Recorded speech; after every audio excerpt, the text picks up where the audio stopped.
Bienvenidos a Cultura. Yo soy Bianca Solis. Today I'm sitting down with Eastern New Mexico University students from the African American Affairs Office.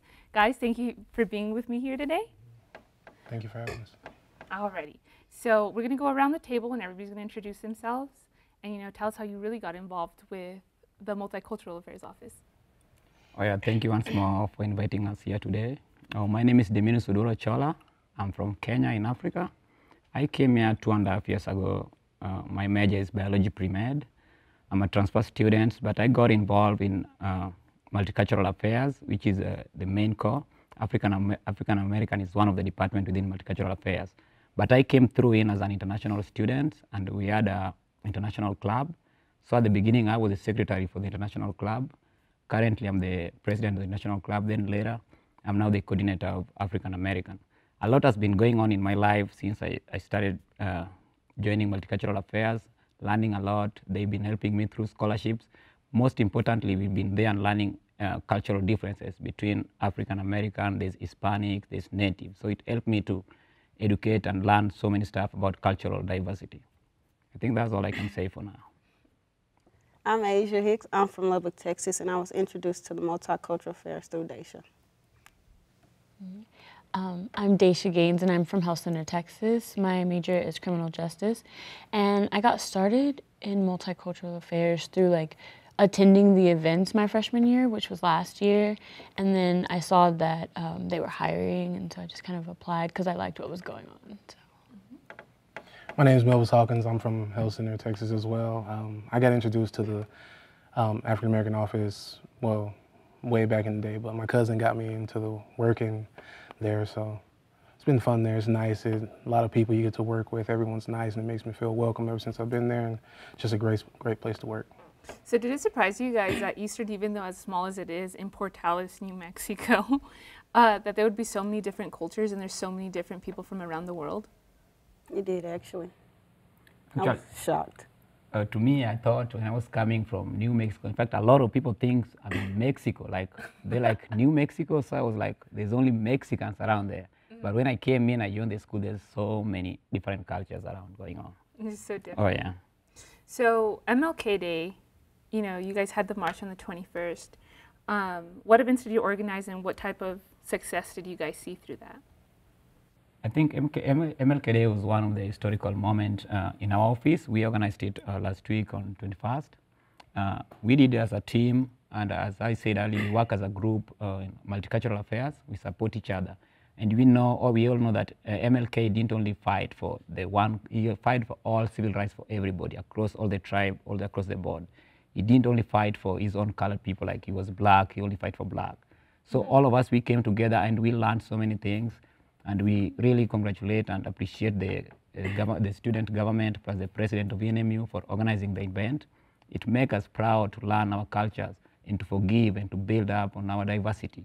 We know that the past is gone, we need to build on the future. So I think that's the main lesson I learned from Martin Luther King Jr. Oh yeah. And it was my first time ever doing something like that, and I enjoyed it. Yeah, we all went out. In the morning, we had a breakfast, and we listened to people talk and about that. I'm pretty sure David Briseño was one of the guest speakers that you guys had, and he was actually the former host of this show. And so I wasn't able to make it because I live in Lubbock, but I did see that on one of your guys' programs. So February is Black History Month. Before we get into the type of events that were planned and what was going on, what's the importance of what is Black history? And what's the importance of celebrating and observing it? Even though there's a lot of controversy whether it should or shouldn't, we were speaking earlier about, it being actually celebrated every month, Black History Month, but there's a reason why we observe this holiday. And so It means different things to everyone, but mainly I like that we get to share and reflect back on everything that's happened and how far we've come from where we've been. And it's good, because a lot of people don't know what it's about or what the struggle was or why even people celebrate it. So. Which is kind of interesting because segregation barely became abolished 60 years ago. Yeah. So, people barely started being able to integrate, and I mean, Black and Hispanic, from all cultures, were barely able to integrate. what, 60 years ago, and the history is already being forgotten. And then one of the main importances of Black History Month, because yes, people can say that like every month is Black History Month when you're Black, and the same thing with other ethnicities and stuff. But I think Black History Month is to really like celebrate the leaders, like the people in history, because Black History Month actually started as Negro History Week in 1926, and that was the second week in February to coincide with Abraham Lincoln and Frederick Douglass's birthdays, because they were one of the like top people. Yeah, the Emancipation Proclamation. Mm-hmm. Yeah. And so then it just kind of grew out in the month to like celebrate other leaders, you know, Rosa Parks, Malcolm X, and Thurgood Marshall, just all of them. So what's the importance of accurate representation? You know, now, okay, the biggest thing right now is, you know, Black Panther came out. And everybody's, you know, swooning over it because everybody feels like they were finally, you hear the Black community talk about it, and they finally feel like they're accurately represented. They're not the criminals. You guys are not like the cleaning people. You guys aren't the, the help or anything like that. You guys are the hero, and it's like a big time company putting it on, Marvel. You know, what's the importance of accurate representation in that? You know, when the association was started, basically, I disagree and agree based on what you're saying, that a lot of people think that they should celebrate Black History every month, since they think that a lot went down, the struggle took decades and a lot of years, and it's not something you can just represent within 1 month and that's done. But I think the main, a race is not a race when there's no history in it. For a race to become a race, a particular race or a particular tribe, there must be an history to support it. So I think that's why Black History was started mainly, and like the Black Panther you're talking about. They want to show that we now exist, and at least we are now being represented in the community. We can be heard, like compared to the few other days during the colonial period where they could not talk, they are the oppressors. But now the Black History came out and showed clearly that the past is now gone, we have to build on the future. At least we are now represented. That's why you can see Black Panther coming, and everybody across the board, including anybody, can watch and celebrate. Okay, these guys, these dudes they are not the way we thought they used to be. They are not the slavery we thought they used to be. So basically all this history, they're just there to show that the thing that happened in the past was the past, but we just build on the future and worked upon that future, and we are now represented in the society. We can walk, even though I know there's still a lot of discrimination, racism going on, but still we are being represented now. It's a free country where nobody can manipulate you, can oppress you. Everybody lives by the law. I think that's the main importance of the Black History. And I find that pretty interesting, especially that you're from Kenya. And so, what's your take on Black history here and then Black history, there's two different things. My mom's from Mexico. So with her, she sees things through a whole nother scope. Yeah. So she has a whole nother opinion about, Hispanic Heritage Month or, celebrations like that. So how do you feel? Okay, you're very true. In Africa, this is something only we read in histories. We don't have Black History Month. Okay, 90% of Africans, we are Black. Why should we celebrate that month? We have like tribal, we have histories, but we only celebrate like independence, like the day we got independence. Those are the main histories we celebrate in Kenya or in Africa as a whole. But when it comes to race, there's no issue of race in Africa because we have the same color. So you find that it's really diverse. We walk around, but you come here in America, there's such races and they have to celebrate their own races because it says that America is where all immigrants met. No, they still agree, they still negotiate. They don't know who wants America, even though some speculation say they want the natives, but still unquestionable. So you find that the Hispanic, they celebrate their Hispanic culture. It means how they came in and how they developed and how they were brought up. The same thing to Blacks, even though the Blacks came through the other way, which was slavery and everything. And the Black history came in the day they get liberation and their freedom. So it's different when it comes to Africa. And when I came here, it's a little bit different.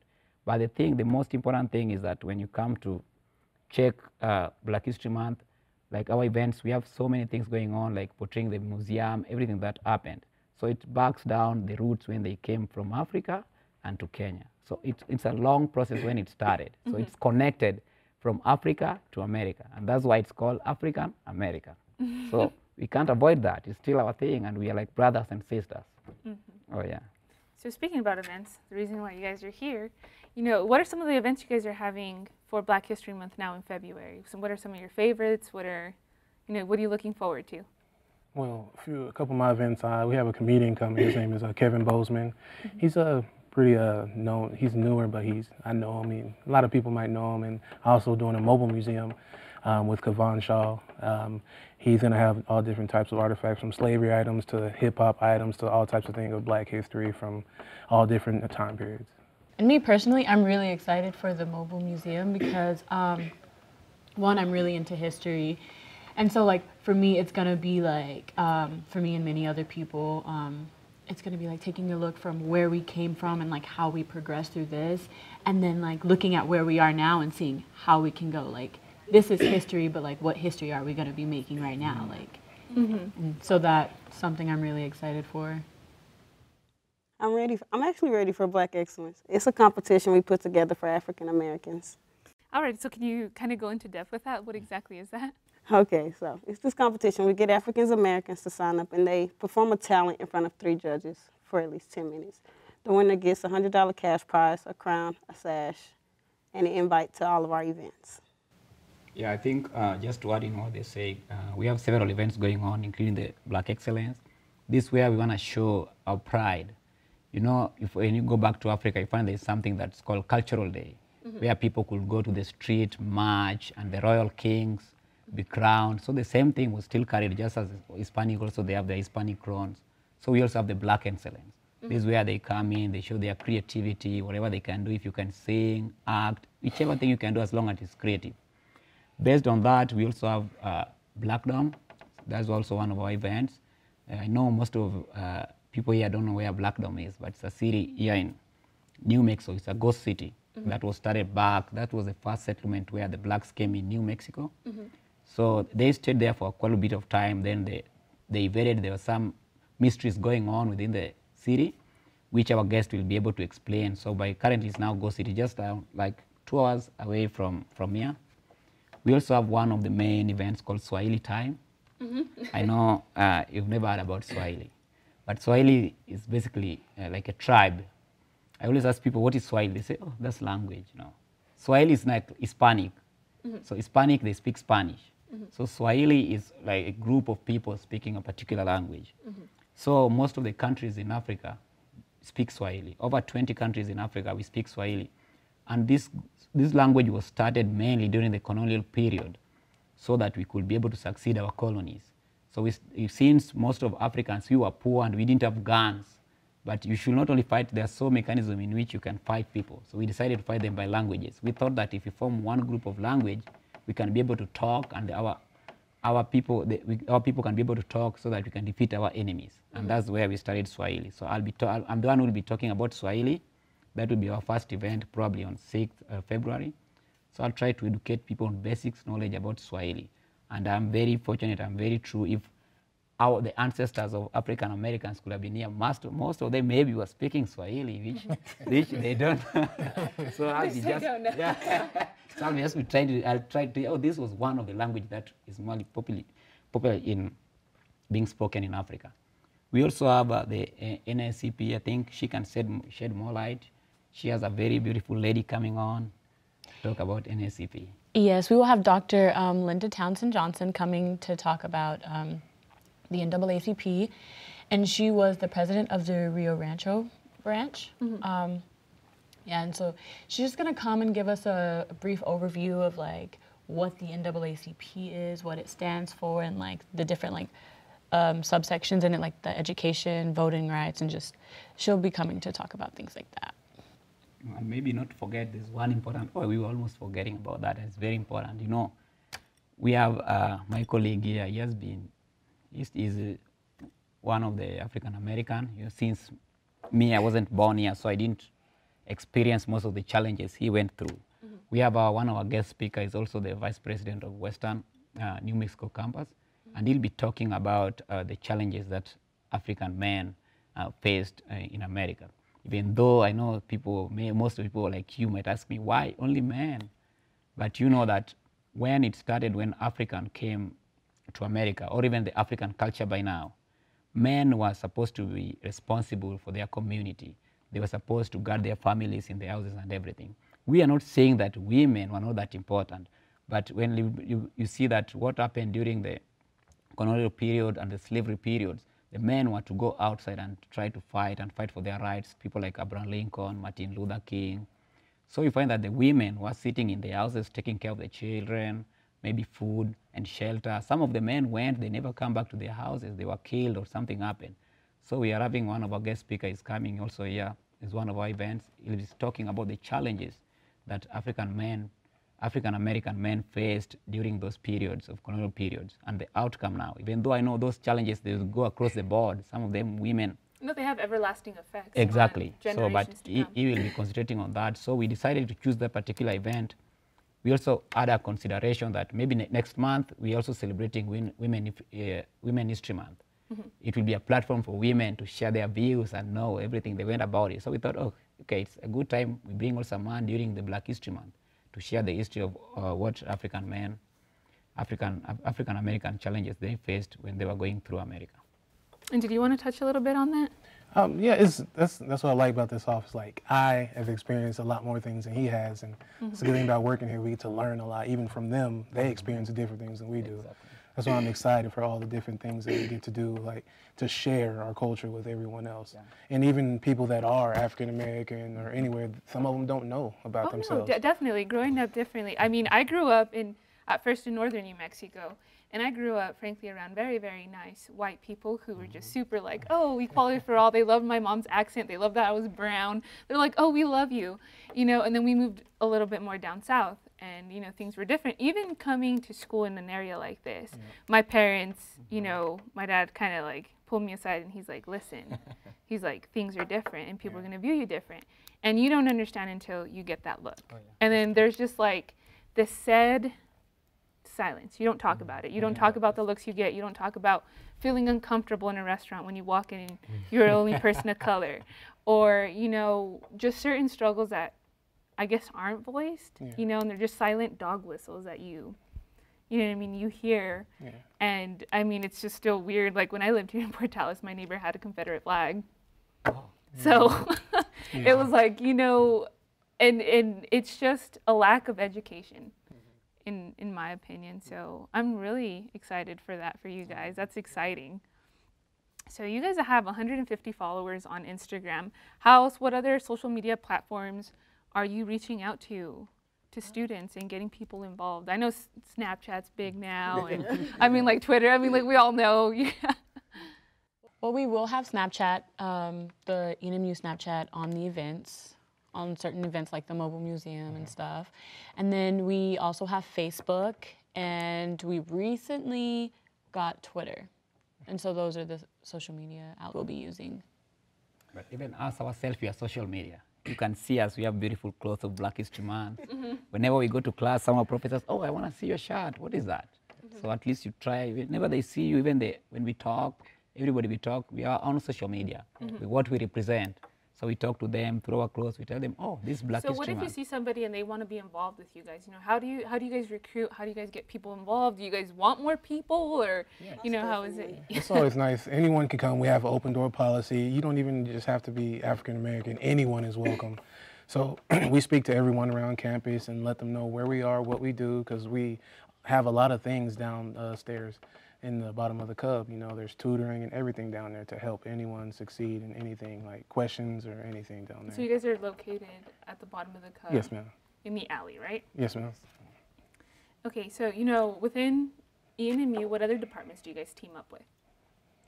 Okay, multicultural affairs, we are under multicultural affairs, where we have Hispanics, we have Native, and we have the internationals, and we also have the Hispanic and our own African Americans. So we collaborate with everybody across the board. We also collaborate with ASSCB, like some of these events about Mobile Museum, we collaborated with them. So our main is just to offer education about different cultures. So any department that is willing to work with us and maybe promote cultural awareness to everybody, we are always open to that. So we don't have restriction that we want to work with you or not. So you just bring something on the board, then we discuss it. If it is something students can learn, we just bring it out. Our offices are really situated just because we are African American, not that's only just for the Black people, Native American. No, the main important thing why these offices are there is just for cultural differences. So it's not that us as African Your own Americans, subgroup, we, no, we, it's- we, we own our cultural, but we want to teach them to people. The same to Hispanic, the same to natives, and the same to international, which has got different diverse cultural activities. So we work with any departments across the board, but the ones we really work close to, multicultural is one. We are under umbrella of multicultural, but we work with the ACB, that we've been working closely with them. And Title V also sometimes we work with them. When it comes, because some of these programs, we also need to finance them. For you to get money, you have to need Yeah, to talk to people to finance Yeah, and get of those course. speakers. Oh, yes. So besides Black History Month, what other events do you guys help out during the year, or how else are you guys involved during the year? We all represent all the other offices as well, because there's Hispanic month, they have their month. We all show support for everyone, and also the Native American months and all that. We try to go to everything to support everyone, to show that we're all together and we all get along. Like, even if you come down to our office, you see us in the Native office, you'll see us in the Hispanic office, you'll see them in our office, and it's just a great way to see people from different places and culture get along and mingle. So there's 2 different scholarships on your website. Can you tell us a little bit about those? Oh, the Dr. Charles and the boy. Oh, we have 2 different scholarships for African Americans, and I know most of us in school, they don't pay attention to that. But the requirements, if you have a 3.0 GPA, and if you are involved in African American activities, anybody is free to apply for those. But scholarships, everybody has a scholarship purpose. You can't judge, oh, why did they say these particular requirements? But they were really these are great people. They are, like Jackson was a former student here in school, and Dr. Charles has been very involved with our director, Diana. So she thought that, oh, it's high time I want to promote African American. Even though sometimes he rotates, like Dr. Charles last time, he sponsored the Native American. Oh, so okay. he decided this time around, let me sponsor African Americans. So any students is welcome, but I know that you will have to go through whether you're really into African America. Do you go to their events? Do you participate in their activities? So those are the requirements, but it's free and open to everyone. As long as you have a GPA of 3.0 and you attend multicultural affairs or African American affairs, you're good to go. And when are these scholarships, when do they come in? Yeah, the scholarships are out. They just came in 2 weeks ago, but the deadline will be on 1st March. So the earlier you can do it, they are online. It was posted last year, we did them. It was a manual, we had to submit them at the foundation department, just adjacent to the police department. But now things are a little bit more easier. Everything is online, we just have to go and log in to the school portal, and you can get the scholarships there, then just apply for them. So now that Portales is really small and scarce of, Black people sometimes. Do you guys work with any businesses in Clovis or Cannon Air Force Base, or do you ever feel like you're reaching? Because I mean, for New Mexico with us, reaching for Hispanics, it's my next door neighbor. We're everywhere, but there is a scarcity in New Mexico. So do you guys find yourself kind of reaching for more help outside Portales? When you're talking about help, which type of help? Like, well, through the businesses or through Cannon Air Force Base? Okay, I think we interacted with one of the guy who came from the Kenyan Air Force. I think is the head of the cultural activities going on the Air Force. You remember he came in during when the semester starts, so that we can maybe tell him our events, so that he can go and maybe market us also outside.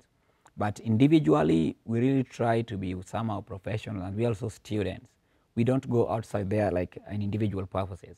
But if there's a commitment that we need to make it with some school, like neighboring school, like we went for the leadership conference in Silver City, that one we normally go to. But our individual commitments outside the school, mostly because we are students, there are some rules that govern the school.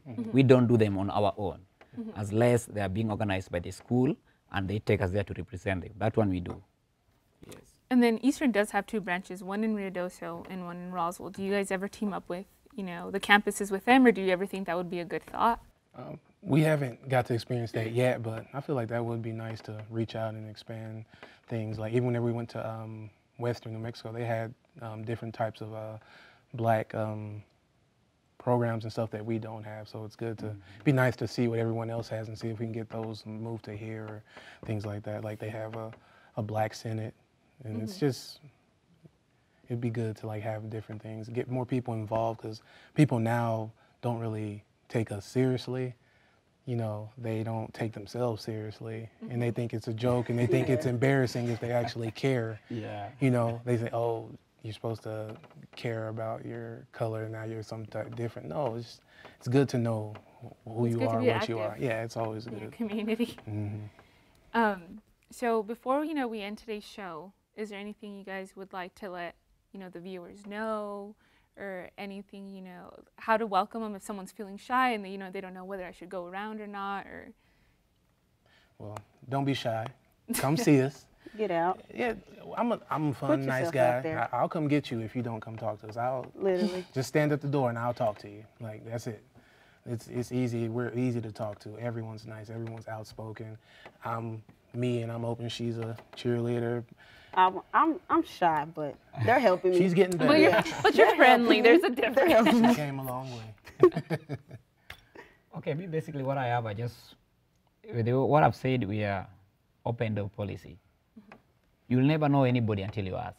One of the speakers said during the Martin Luther King, the King Jr. said that we fear people because we don't ask them. You meet somebody in the street, you say, oh, this guy's black, I don't want to talk to him. oh, he has an accent. Where is he coming from? Okay, me, I always make jokes, I'm funny, but I'm always proud of where I'm coming from. But I'm always free to engage anybody. As long as we can interact, we know each other. You never know. This world is very diverse and we need each other. Nobody is an island. There's one musician who said that. It's only an island that can stand alone. But as human beings, we need each other. However pride you have, however, it doesn't, irrespective of where you're from, irrespective of color, let's come back. This is one nation and one team. The stronger we are, we'll be the nation. That's what I can say. Well, guys, I want to thank you so much for being here with me here today and being on my show. It was super informative, and I wish you guys nothing but the best of luck. February sounds like a great month. I can't promise anything, but I'm surely going to try to make it to some of your events, especially that mobile museum. You're more than welcome. Come on down. Have some fun with us. Thank you, guys. And thank you, guys. You're watching Cultura. Yo soy Bianca Solis, and I'll see you guys next time.